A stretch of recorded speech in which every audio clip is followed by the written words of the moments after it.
How's it going, everybody? Welcome to another rendition of New Beginning Cooking Hour. For new beginning cookers. Absolutely. So Tyler, I know you've been on me lately about trying to come up with something of a recipe that's a little more unique than just the traditional Yes, stuff. I have. I know we've done burgers and we've done lasagna and we've done tacos and all, just kind of like the normal stuff. But I know you've been on me to come up with something new. Something exotic.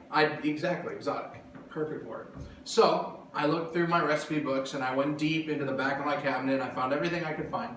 And you know what I came up with? I came up with a fantastic recipe. Awesome. A traditional Japanese dish. Wonderful. I love Japanese. I know you do, and I know you get excited about that kind of stuff. So, to commemorate this awesome moment, I got us something. Awesome. Kimonos. You sure this is a kimono? Yeah, it's a kimono. You just kind of, put it on and... It looks a lot like a bathrobe, Eli. No, it's kimono, I promise. You sure? Yeah, see? Kimono. Alright. I mean, the guy at Bed Bath & Beyond told me it was a kimono, so I mean, it's what it's got to be, right? I guess if anybody would know, he would know. Yeah. I mean, those Bed Bath & Beyond guys, they know everything. So what do you got for us today?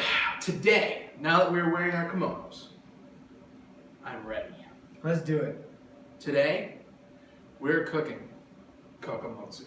Kokomotsu. Kokomotsu. Well, it certainly sounds exotic. It's fantastic, Tyler. I make it all the time, and it's one of my favorite dishes, because I prepare it before I go to work, and I go to work and I have a long day, but when I come home, it fills the house with this just wonderful smell. Wonderful. And Awesome. there's nothing like it. I promise you've never smelled anything like kokomotsu. It's so unique, but it fills the entire house with it's fantastic. Great. Well, let's do it. Yeah, absolutely. So, I think it's very important before we get started, you always start with the basics and make sure you have all the ingredients and all of your equipment before you start cooking. That's always important to do. So, let's get started. First thing you're going to need is a small to medium-sized bowl.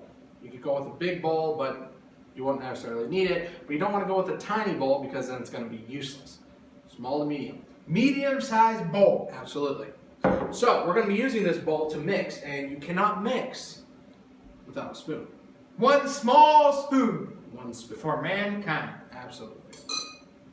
Now, we have all of our stuff to make kokomotsu.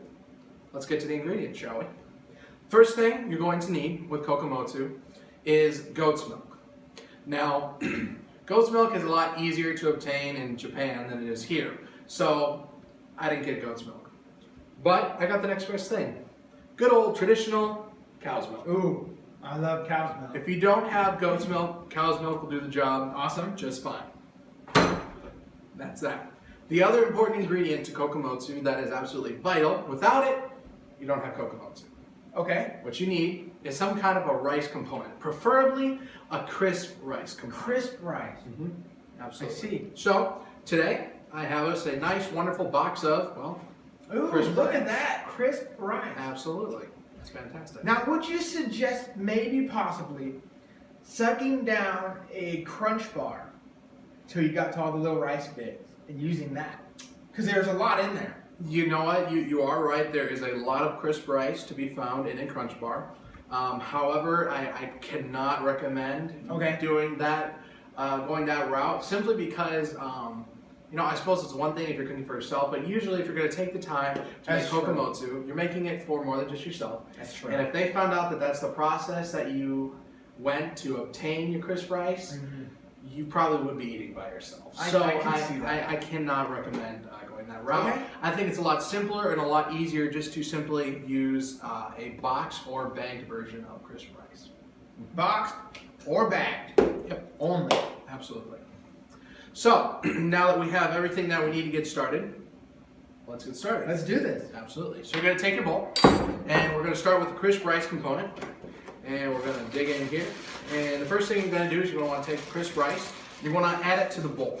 Now, I would say use about enough to fill